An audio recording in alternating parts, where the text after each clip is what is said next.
ఈరోజు మా సోదరులు మరి యాదగిరి గుట్టకు సంబంధించి బీర్ల ఐలయ్య యాదవ్ ఈరోజు ఆలేరుకు సంబంధించిన మా శాసనసభ్యులకు మాట ఇచ్చాం, ఆటో మిత్రులందరికీ. ఆ మాటపై నిలబెట్టుకునే ప్రయత్నంలో అనేక సందర్భాల్లో మాతోని గాని ఎండోమెంట్స్ మినిస్టర్ గారితో పాటు సంబంధిత అధికారులతో మాట్లాడుతూ తప్పకుండా వారి ఆలోచన మేరకు, వారి అభ్యర్థన మేరకు మరి ముఖ్యమంత్రి గారు కూడా సానుకూలంగా కూడా స్పందించడం జరిగింది. ఆటో మిత్రులందరినీ కూడా వారి ఆటోస్ ను కూడా మరి గుట్టపై నడపడానికి అతి తొందరలోనే పర్మిషన్ ఇచ్చే కార్యక్రమం కూడా చేయబోతా ఉన్నారు. అందుకోసం పేదవారు కూడా ఈరోజు ఈజీ కమ్యూట్ అంటే ఈజీగా ప్రయాణం చేసే సౌలభ్యం కల్పించేది ఆర్టీసీ బస్సు తర్వాత ఆటోలు.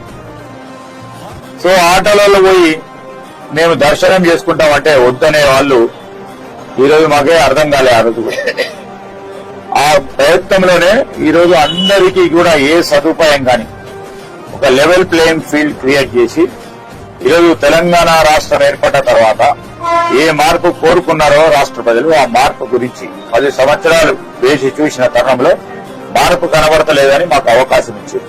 ఆ మార్పు చూపెడతామని చెప్పినాం, మార్పు ఖచ్చితంగా చూపెడతాం.